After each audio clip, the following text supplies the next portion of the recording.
Good morning, good afternoon, good evening, everyone. My name is Bali Palendran. I'm calling from Stanford University in California. And this morning, we are delighted to welcome a distinguished global immunotalk speaker, Professor Wendy Garrett from Harvard. As a way of introduction, Wendy is the Irene Hines Given Professor of Immunology and Infectious Diseases at the Harvard Chan School of Public Health and a Professor of Medicine at the Dana-Farber Cancer Institute.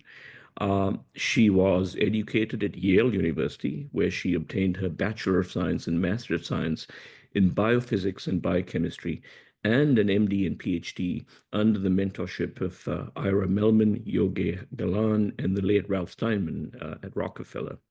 She completed her postgraduate education in Boston with a residency in internal medicine at the Brigham and Women's Hospital and a medical oncology fellowship at the Dana-Farber Cancer Institute. She then did a postdoctoral fellowship with Laurie Glimcher. In 2010, Wendy opened her own lab at the Harvard Chan School of Public Health, and she is a practicing medical oncologist in the gastrointestinal cancer treatment group at the Dana-Farber. Her lab's research is centered on understanding the immunological basis of host microbiota interactions in health and disease, with a major focus on colorectal cancer and IBD and chronic kidney disease. Her research in mucosal immunology addresses the impact of the gut microbiota on innate and adaptive immunity, as well as epithelial cells and the contribution of these cells to homeostasis and disease. She's done many important and seminal, she's made many important seminal contributions. For example, her lab identified specific taxa, pathways, and metabolites produced by the microbiota that are critical in responses to parasites and promote colorectal cancer and guide optimal regulatory T cell function. She has received many honors. She's the Fellow of the American Academy of Microbiology, ASCI, and AAP. She is the 2023 recipient of the Marion Ropes Award from ASCI. She has been a Merck and Family Foundation Fellow and received a Searle Scholars Award, Cancer Research Institute Investigator Award, the V Foundation Scholar Award, the Burroughs Wellcome Career in Medical Sciences Award, and was a Damon Runyon Foundation Fellow. So, Wendy, it is with great pleasure that we welcome you to this Global Immunotalk series. I hand over the podium to you, but before you begin, as is customary, I have to ask you a question. And the question that we'd like to ask you is this: how do you handle setbacks or unexpected results in your research? I embrace them. I try to honor them and I find inspiration in them. If something is easy, I doubt it. I think it's the way I'm wired, and many people in my lab are wired.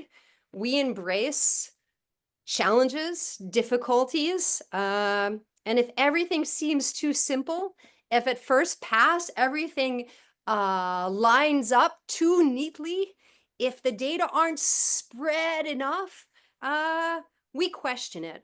So while some of us might see setbacks as uh, and sort of recoil from them, what I want to say to everyone today is life is good. Life is about challenges. You have evolved to be resilient, and you need to bring that every day to your science. It is hard, but try to find the joy in that. Uh, and so, yeah, we just really like to be challenged. We're curious, and we see setbacks as opportunities to learn more, work harder, and find those exciting discoveries. Wonderful. That's so inspiring, Wendy. Thank you so much for that. So, without further ado, I hand over the podium to you. And let me remind the audience, there will not be a formal Q&A session at the end of Wendy's talk. If you have questions, please use the Twitter handle that will come up on the slide at the end of her presentation to ask her your questions. So, Wendy, the floor is yours. Thank you. Thank you for that wonderful introduction. So, as I was just saying, life is good, science is wonderful, and microbiome sciences and mucosal immunology are fascinating. So, let's get started. So, a central guiding principle of my lab that I think is fun to reflect on is that if we examine what is missing in the absence of microbes, maybe we can learn about microbial bioactivity in the gut. And when I was starting my lab, I started with that low hanging fruit. I started with what I was comfortable in measuring in terms of microbial bioactivity. And in this case, bioactivity means metabolites. I have sort of an expansive view of bioactivity.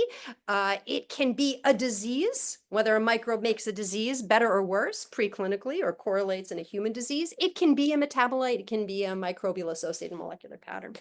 So what has been known for many, many decades is that in the absence of microbes in a mouse, short chain fatty acids, your C2, your C3, your C4 short chains, acetic acid or acetate, propionic acid or propionate, and butyric acid or butyrate are markedly reduced here in the mouse fecal contents, but that holds for the mouse stool and the serum as well. And something, we all have our few favorite immune cells, and they can change over time. But something that is striking in the germ-free mouse is the reduction in the number of colonic regulatory T cells. And so when I was starting my lab about 14 years ago, uh, I decided to focus on colonic regulatory T cells. And they play fascinating roles, of course, in regulating intestinal inflammation and regulating homeostasis, which hopefully not only disease, but how things work and when they work well is a focus for all of us. And it seemed true that microbiota affect CT-reg numbers. And so we wanted to unpack how that happened and did. And so what we did was simple in this slide, or the data that ended up in the figure, but it took some hard work to think about route and dosages. But we made some solutions of short chain fatty acids, and we asked the germ-free mice to drink them, and we figured out that time interval that we needed to observe our maximal biological effect. And then we counted like immunologists do with our flow cytometer. And what we found was that there were in SPF mice, a certain number of regulatory T cells. There were numbers and population frequencies that were markedly reduced in germ-free. But if a mouse drank in its drinking water propionic acid, acetic acid, butyric acid, or a mix that's used clinically, which you can ask me about after the talk on Twitter, regulatory T cells blossomed. And again, that held at population frequency and cell number. And this is the work of Pat Smith, a very talented postdoc at the time who's gone on to run his own group. And this was also true in the presence of a conventional microbiota, if you will, and it raised those levels of regulatory T cells to super physiological levels. And not only was it impacting numbers with the use of this valuable transgenic tool, thank you, Rudensky Lab, but also it increased the amount of IL-10 within those regulatory T cells. And beyond IL-10 expression in that regulatory T cell, we also saw that the master transcription factor FOXP3 responded in response to, and here I'm just showing you propionate, or propionic acid, which was very potent at doing this, but acetic acid, acetate, and butyric acid do this as well. And this worked when we took the tissue from a mouse that was exposed to the short chain fatty acid, or we isolated the cells from a mouse and then in vitro exposed them to the short chain fatty acid. Now, short chains will bind a variety of receptors. FR2 encodes GPR43, FR3 encodes GPR41. In humans, there's 109A and 109B, and there's also olfactory receptor 78. And these receptors are expressed by a variety of cells in the human and the mouse body: epithelium, fat, muscle cells, myeloid cells. At the time, it was not known if these receptors were expressed by lymphocytes, different lymphocytes populations, and different lymphocyte populations across the human and the mouse body. These receptors, 43, for example, have distinct binding affinities for the different short chains. Uh, and there are interesting pharmacology around the binding of these short chains to these receptors. And so we were fortunate that at the time they were both flocks and total body knockouts. And we began to ask the question about the dependency of the effects of these short chains on the presence of these receptors. And we found that it was receptor dependent in our experiments. The Treg numbers, the FOXP3 expression, the IL-10 amounts, and the ability for the Tregs in that classic Treg T effector co-culture experiments to suppress the proliferation of the T effector cells. What was also super cool, and we still haven't sorted all these years after, is these observations we had on HDAC expression and the HDACs that are important for regulatory T cells, 9, 6, 1, 2, and 7. We found that the expression patterns changed in response to exposure of propionate and also in a receptor-dependent fashion. And we also found that, again, having the receptor and having that propionate around was important to deliver that effect in terms of histone acetylation. And, determination, resiliency, we were talking about at the start. I remember Pat must have done, gosh, 10 sorting experiments to get enough from a Western blot. But when science is hard, you roll up your sleeves and you do what you need to get done. So, short chains, one thing that is exciting and terrifying about them is they work through so many different modes of action. I talked to you about the receptors. Of course, that means there's signaling downstream of the receptor that's super fun to pick apart. There's this whole part in terms of histones and regulation there as well. And of course, I would be remiss if I didn't mention how short chains play critical roles in metabolism itself. And so what this means is there's so much biology to unpack about short chains, and that still remains the case. There were probably tens of thousands of papers on short chains before we became interested in them, and even more now. So, if you love inflammatory bowel disease, well, Fiona Power, I believe, was a postdoc. She came up with such a clever model to study colitis in mice. And what this model relies upon is having an immune deficient mice. You can use RAG, but you can use SCID. And then you can deliver certain mixes of naive and regulatory T cells to these mice. Depending on how you play with those parameters, your mouse will lose weight, its colon will become inflamed. But for me, this was really a cool way to dissect the role and the importance of this receptor and this metabolite. We could do mixing and matching experiments, classic mixing experiments from biochemistry, but with cells in a mouse. And so that's what we did. And what we found, what this model in mouse allowed us to do, was pull apart and dissect the contribution in vivo of the receptor's import for the Treg and the short chain fatty acid and show true dependency in a mouse model in terms of those Tregs by mixing the naive T cell genotype, not showing you every condition there, by playing with the genotype of the transferred Treg, and by adding in or not adding in that propionate. And we found that, you needed that receptor on those Tregs.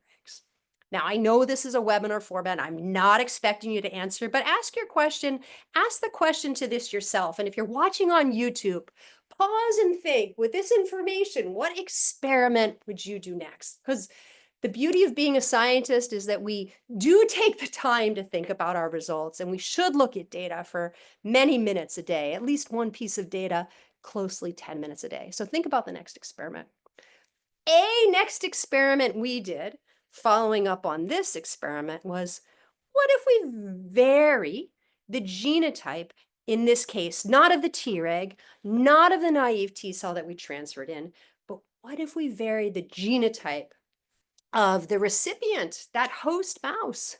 And that led to a next kind of line of investigation and moved us on to studying additional cell types.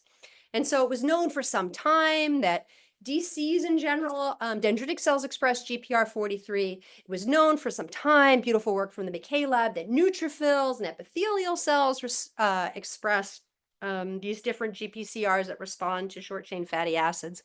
But what we found, surprisingly, when we looked in the colon, was that innate lymphoid cells expressed very high levels of FR2, and they did this in a regionally specific way. So if you study the colon, if you're going to open a mouse and do some studies, always grab some other tissue types that can help and inform understanding. And we try to do that in our science.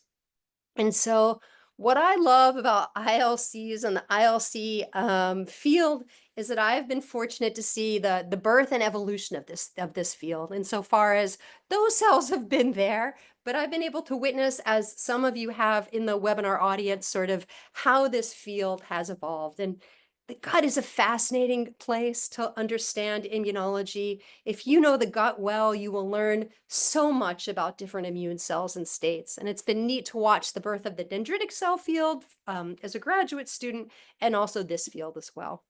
So Un Young, when she was in my lab, was really excited about the effects of short chain fatty acids and how they intersected with innate lymphoid cells, in particular the group 3 innate lymphoid cells.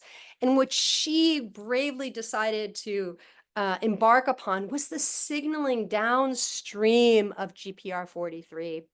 And what's so neat also to pull apart is the important phenotypes, if you will, or consequences of a different short chain, and how it signals through a receptor, and how it mets out its effect. So her work carefully unpacked that acetate seemed to signal through GPR43 and engage AKT, and then lead to one particular pathway that sort of resulted in more ILCs, and in so doing more IL-2 in her system. And propionate seemed to met out its signaling through GPR43, more through ERK, and that regulated IL-2 production. So when you think about a metabolite and even a receptor, there is endless mechanism to unpack and biology to unpack that just makes studying microbial metabolites, even when you have a receptor for them, endless fun to sort out how these systems work. Okay, so we explored other models that I just want to shine a light on. I told you a little bit about the T cell transfer, and if you're an IBD expert, you definitely know that. But there's so many useful models for understanding the biology of a microbial metabolite and a receptor. And so while maybe dextran sodium sulfate does not recapitulate the pathophysiology of human inflammatory bowel disease, it can give us insight into the importance of receptor in certain cell types. And it can also help us understand how to not only look at metabolites, but look at synthetic agonists that knock on the receptors of interest. Similarly, if you're already an ILC aficionado, you know the Citrobacter rodentia model is a go-to model. You know that ILCs are important there. And for us, it helped us understand the contribution of a receptor on ILC3s for the biological effects we were witnessing. But we are so fortunate in the sort of IBD, inflammatory bowel disease, colon space, to have so many models that we can use to ask biological questions in vivo.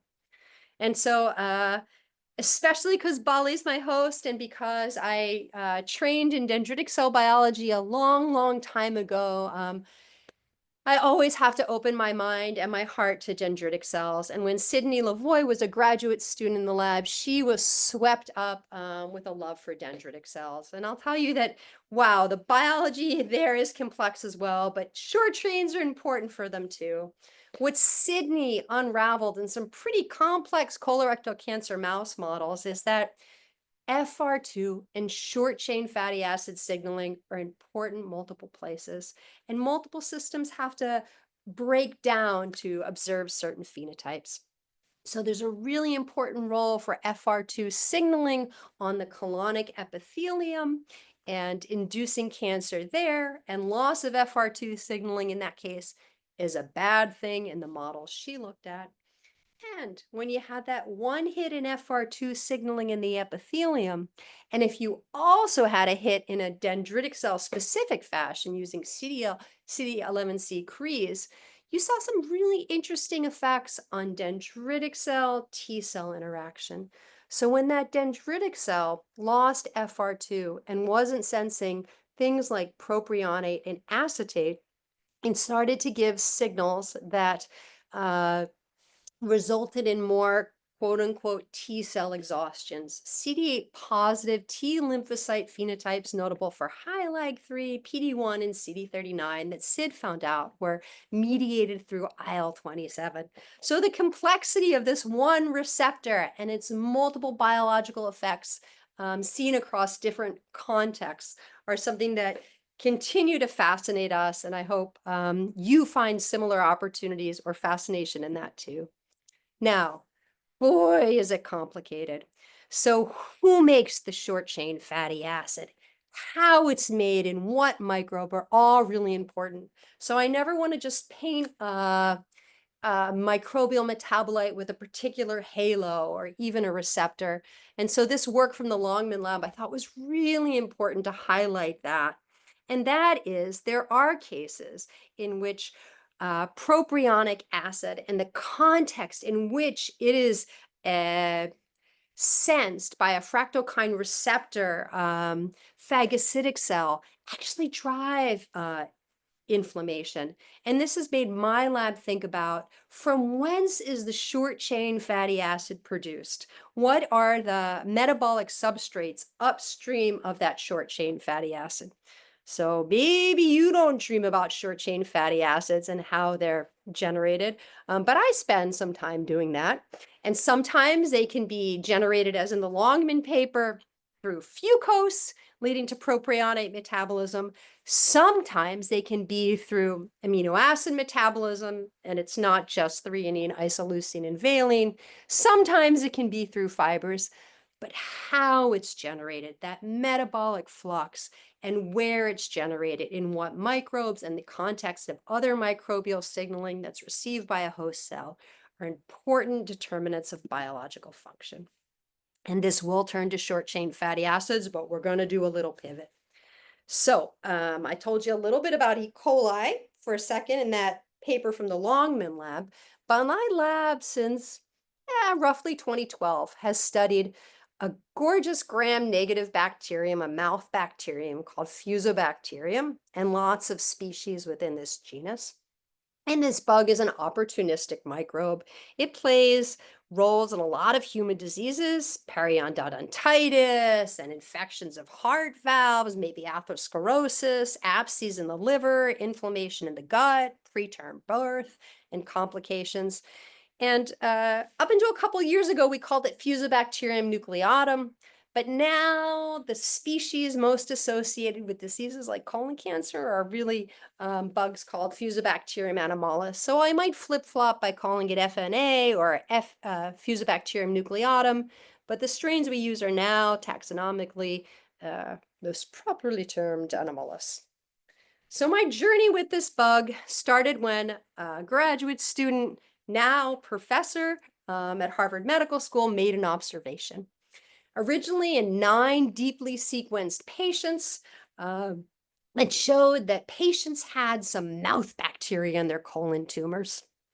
And that was replicated by Alex Kostic in a larger data set using a different kind of sequencing technology, amplicon based instead of deeply shotgun sequenced. And what's been also really beautiful is to see this signal not only of mouth bacteria being enriched in colon adenocarcinomas, but this Fusobacterium as well. Now, we've been studying Fusobacterium for quite some time in the lab, as I alluded to, and what we found is in the right kinds of mouse models, in mouse models predisposed to develop colon tumors, if we hit them hard with a human strain of Fusobacterium, now called Animalis, called 7.1, tumors bloom in the colon. And this is not true for all bacteria, even other mouth bacteria that we expose to the mouth. And over time, we have identified some of the bioactivities, by which Fusobacterium animalis nucleatum potentiates colorectal cancer. I'm not going to go through all of them. I'm just going to talk about a short chain one. But, Fuso, it's hard living in the mouth. You brush your teeth, you eat, maybe you rinse with a fluoride rinse, and that knocks down those bacteria, yet they bounce back. And so maybe it's not so unbelievable that these resilient mouth bacteria might seek out other places in the human body where they can live. And under certain circumstances, Fusobacterium can do that. We think that, again, it just wants a warm, nice place to live, but that creates an environment that is good for tumors and not so good for anti-tumor immunity. One thing Fuso does is it cranks out a lot of CCL2 in the tumor microenvironment. And that can recondition and reprogram immune cells in the tumor microenvironment. We know that it inhibits immune cell mediated killing of bacteria. Fuso has a protein called FAP2. It's an adhesin, and it actually binds a checkpoint molecule called TIT. And that sort of shuts down NKs and adaptive lymphocytes. And we know that Fuso uses an adhesin to stick to adenomas and colon cancer. The other thing Fusobacterium animalis and nucleatum and polymorphum do is they make a lot of short chain fatty acids. And so when Caitlin joined the lab, she was really interested in building mouse models to study a microbe that didn't colonize them, and also understanding how Fusobacterium if there were windows of neonatal susceptibility in terms of Fuso's bioactivity for driving colon cancer in mice. And what she found is that an exposure in the neonatal period made tumors bloom, and that was super cool, and also adenomas, not just adenocarcinomas, and aberrant crypt foci. And then she began to see something that we see with a lot of oncomicrobes, and that's this inflammation that some call type 3 inflammation that is notable for both adaptive and innate lymphocytes cranking out a lot of IL-17. So this inflammation in these pre-neoplastic states. And that was cool. But at the time in the lab, we really needed more systems to study Fuso because it doesn't like to colonize a mouse. It didn't evolve to do that. So we used the power of notobiotics and minimal microbial communities to set up a system where we could get Fuso to hang out in a mouse after a couple inoculations. In fact, a single one, which was super fulfilling for folks in the lab. And what we found was that this IL-17 signal that we saw in these tumor models, we could recapitulate it in this mouse model that just had 8 bugs and Fuso. That was super exciting for us that we saw sort of this tickle here in what are called, CD4 positive TH17 cells, but we also see this signal in innate cells that are more of that gamma delta phenotype. And so what, of course, we wanted to know next is what is triggering this IL-17. And it didn't really seem to be these serum amyloid A proteins that are super fascinating. It seemed to be through maybe a more classical route like this IL-23 cytokine. And now to get back to short chains, what we found, and Fuso generates them not through fibers, but through amino acid fermentation, is that Fuso was indeed churning out a lot of short chain fatty acids, the one I introduced to you before. And this IL-17 signal in TH17 cells was dependent upon the presence of this FR2 or GPR43. At the time, we didn't have ways to knock these genes out in Fuso, but thanks to some intrepid, resilient folks in the lab, we now do. So short chains don't always have a halo. They might be drivers of colorectal carcinogenesis based on how they're generated. Context is everything. Is there any plausibility for this? Perhaps we can look for the expressions of these short chains and correlate that in large human data sets with Fuso abundance in colorectal cancer. Okay, so I told you a little about this funky bug, Fusobacterium nucleatum / animalis. And at the end of the day, we want to prevent it, I hope. And I've told you about some of the bioactivities it has around CCL2, about engaging TIGIT through an adhesion. But there are multiple bioactivities that all these wonderful labs are working on unpacking. I told you a story about short chains as well, but it's LPS signals, interestingly. It's adhesion signal, interestingly. Not only that FAP2 adhesion, but FAT-A as well. So bioactivity has many edges and surfaces to study. In terms of short chains, gosh, they're abundant microbial metabolites. They work through so many different mechanisms that you could study them for the rest of your scientific lives and still come up questions. There's neat Treg and ILC biology, and there's also neat receptors to study as well, not just that GPR43. So what have you maybe learned in this sort of like first 30 plus minutes of the talk?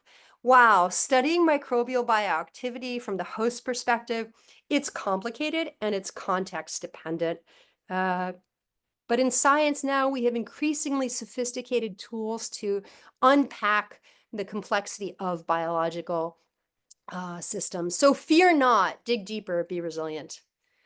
The next story I'm choosing to tell you is about a really funky space in your body. And you probably didn't think about that. You might think of your big toe if you stub it. You might think about your nose if you have a cold.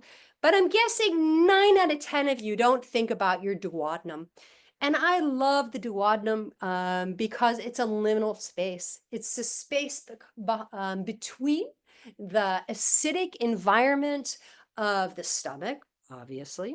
It's the first part of the small intestine, and the biology with the small intestine and down the GI tract is so interesting in terms of its gradients of bacteria, in terms of the enzymes that change in their expression.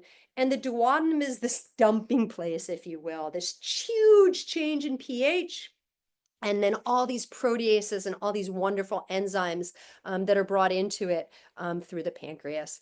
And as an oncologist, what fascinates me is there are almost very, very, very few primary tumors that set up here, even though this is such a space that's so susceptible to injury. And that's really neat and exciting, I think. And also, of course, there are certain infections and inflammations that set up there, but the duodenum, for some reason, I don't think has been adequately studied. And so when this truly intrepid graduate student who is now an independent scientist, Grace, came to me and said, I want to study the duodenum. I was a little scared. And when she said she wanted to study eosinophil, she made the case. And wow, did she unpack some complex biology. And since we're in a webinar and I can't see your wonderful faces, I'm going to go through at the start what we learned. So what I share with you perhaps sticks a little better. So the microbiota can promote epithelial turnover and suppress retinoic acid production. These are beautiful enzymes. ADH1 takes vitamin A to retinaldehyde. The balance of who does that better in a particular tissue is still kind of an active area of investigation. Can be either this enzyme or this enzyme. And then you've got to take that retinaldehyde to retinoic acid. And that's what this enzyme does. Retinoic acid, you probably think if you love disease, oh yeah, that's cool there. You probably think, oh yeah, sure, that's important for regulatory T cells. But at the time, folks weren't really thinking about retinoic acid and eosinophils. But what we found was retinoic acid supports intestinal eosinophil survival. We also found that eosinophils suppress gamma production as IELs. And when this project started, I really was like, gamma, really? But there's still so much to learn about interferon gamma. What's old is new in mucosal immunology sometimes. And we found that gamma plays really pivotal roles in regulating epithelial turnover and MHC class 2 expression. And thinking about even things as sort of perhaps to the weathered immunologist, so basic it's MHC class 2 expression, I think are really exciting in terms of where on the stem cell or not, or where in the epithelial cell compartment up until this moment in time, and important for tumor immunology as well. So we'll go through some of these findings and embrace the complexity, if you will. Okay, So, like many graduate school projects these days, Grace's investigations began with a single cell RNA-seq analysis of duodenal epithelium. And since we're microbiome scientists, the wheel we turn or perturbation we exercise sometimes is microbiome state. When we do this, we have mice under the same environmental conditions, same types of cages, same types of food, same types of genetics. But what we try to vary in a controlled state is their microbiome status. And so what we're looking at here is a duodenal epithelium from germ-free mice, Jackson mice, and what we call in-house, which means the particularly weird microbiome, parasite-free, that we have at in our vivarium downstairs from right here. And this is still sort of a piece of data I look at and can spend more than 10 minutes looking at. But the germ-free duodenal epithelium looked strikingly similar to the Jackson one, and our in-house looked very different. And we can philosophize all day about what that means. Are our in-house mouse weird? Are Jack's mice weird? Why does one look more like a germ-free mouse? It is a low microbiome state. What does this all mean? Is it interesting? But we embraced it was interesting and dug deeper. And what we learned from these analysis, if we looked at sort of the collections of genes that were expressed and put them into pathways, was that in one case, we seem to have a phenotype of enterocytes and stem cells. I'll only talk about the enterocytes today, where they did what you thought enterocytes would do. They were enriched for pathways related to metabolism. And at one level, that's what I think an epithelium should do. And in the in-house mice, we had that they were sort of enriched in immune activation signaling. And you can argue with me about whether all these bin into what you classically think of immune activation. Nevertheless, we constructed this dichotomy, if you will. And when we pulled apart the genes, I just thought it was really fascinating to think about the MHC here, to think about the defensive molecules, and also to sort of bridge that gap between metabolism and immune activation, to think about how those two come together, which is a really hot topic in immunology today. And so what Grace did to begin with is start with a flow cytometry-based characterization of the different phenotypes driven by microbiome state. GF, germ-free, JAX from Jackson, IH, in-house.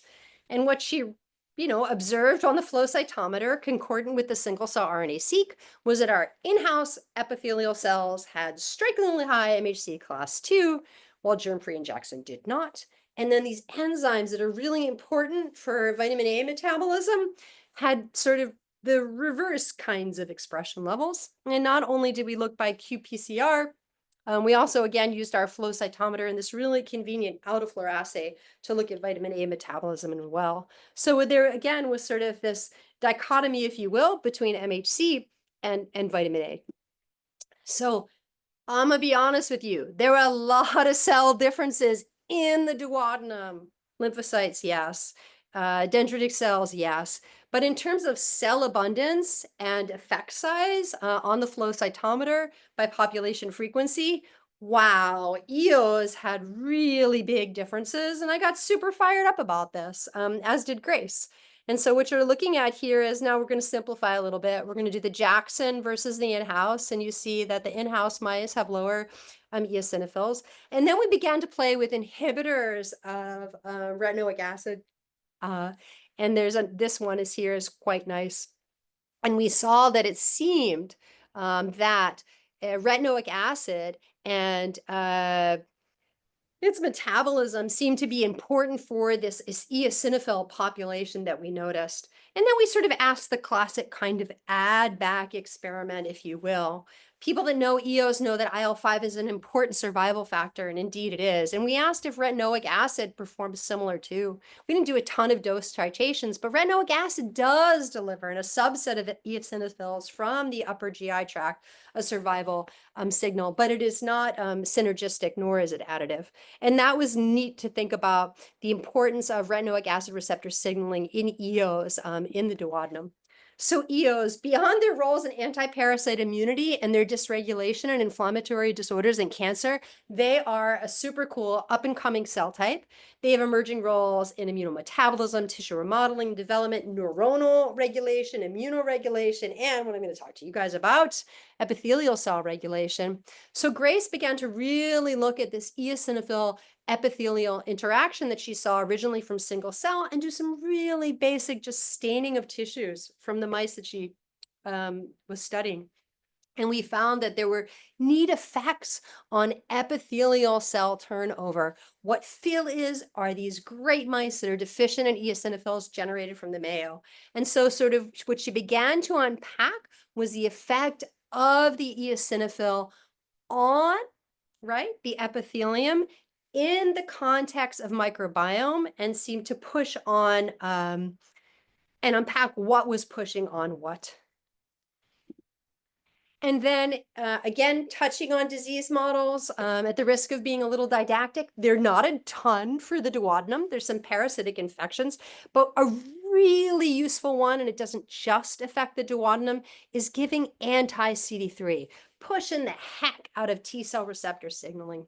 And what the use of this model helped us unpack with or without eosinophils, looking at the epithelium and with different microbiota states, was the contribution of the eosinophil in the presence of a microbiota state to injury and inflammation. And so the question becomes, how are eosinophils regulating the epithelium? And what we found was it was through intraepithelial lymphocytes. And there are many different flavors, fascinating cells, but let's go through the data. So first, using quantitative PCR we found of the epithelium, we found that in the in-house mice that are missing eosinophils, that clasto goes way up. So that suggests some sort of regulatory component. And so where is that coming from? And again, the flow cytometer and using the different phenotypes of these IELs helped us unpack that across these different mouse backgrounds, mouse in terms of microbiome state, and the presence or absence of eosinophil. And what we found was it was the IELs churning out in the context of these microbiome states, interferon gamma. And then we could, again, use these different microbiome states and eosinophil knockout, and then layer on a little bit more complexity, but really just to get at mechanism. And that's by neutralizing gamma with a gamma antibody, and show that it's really the gamma driving the effect on the epithelium. So what is the microbiome factor? And so what we do in the lab, and a lot of microbiome scientists do, is we do co-housing and cross-fostering experiments. And we also gavage different microbiomes too to mice when they're very young.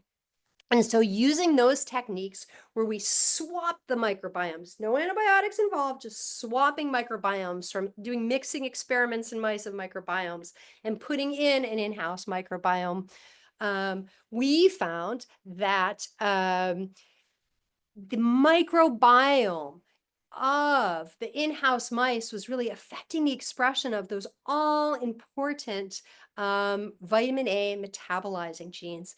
And in so doing, affecting the eosinophil numbers, and then revealing all these phenotypes in terms of the epithelium. So what do we do as microbiome scientists? We profile the microbiome. And it's important to have controls and filters. And I mentioned co-housing. That means making mice live together. They are coprophagic, so you can transfer microbiomes in that way. We do gavage of microbiomes. You can actually harvest a microbiome from a mouse treated with an antibiotics and then gavage it. And so using all these sort of mouse microbiome tools or tricks, if you will, we were able to filter down and then test a few selective microbes that we discovered. But first we wanted to see, and so the hits that we got were Bifidobacterium pseudolonga, Faecalobaculum rodentium, and Arachnosporatium. But we did our sequencing off an abundant source, and that was stool. And so what we wanted to do from an accounting standpoint is also see if these bugs lived in the duodenum. And they did. And we do that not only by qPCR, but we also like to look under the microscope with our eyes. And so we and others have developed a lot of different probes for the microbes we study, and we use fish type technology to see if we see a microbe of interest in the particular site of interest. And so these three bugs passed a bar in terms of statistical significance and presence in the duodenum. And then we use the power of notobiotics, design your own mice with the microbes of interest, to see if these bugs in monocolonization experiments could met out the effects that we observed. And what we found is that Bifidobacterium sodalongum definitely drove down this aldehyde dehydrogenase 1 gene expression. And so did sort of Faecalibaculum rodentium in terms of this enzyme as well. And that in monocolonization experiments, the Faecalibaculum rodentium was sufficient just in and of itself to drive the observations we had about epithelial cell proliferation and EOs as sort of that important pivot point or critical node in this circuit. So what have we learned? That the microbiota can regulate duodenal intestinal epithelial turnover in the duodenum. And you're going to ask me, so yes, this holds in the jejunum too. The effects become less as you move down the GI tract. And class 2 expression through this neat circuit of retinoic acid, eosinophils, and gamma. Faecalibaculum rodentium can activate this circuit. Do humans have Faecalibaculum? They don't, but they have a related microbe. Is it the only microbe? No, but it's a microbe in this model that had a strong biological effect. We learned that there are multiple points of regulation for epithelial turnover. And so in so doing, that helps us understand what's critical for maintaining barrier function in the GI tract and allowing repair after injury. And what this study cultivated for us, and what I hope it stirs in you, is that there's so many interesting cell types in the GI tract, and intestinal eosinophils deserve more respect and investigation in terms of pro and anti-proliferative effects they exert. A notable thing that I didn't tell you that you might think about is what's the bug that's tickling those intraepithelial lymphocytes to make gamma? I don't know, but it's something I think worth investigating and thinking about, because biology in the duodenum is really going to be critical for understanding diseases like environmental enteric dysfunction and malnutrition. So what I also want to highlight for you today is there is still so much work to be done to define microbial bioactivities. There are endless projects.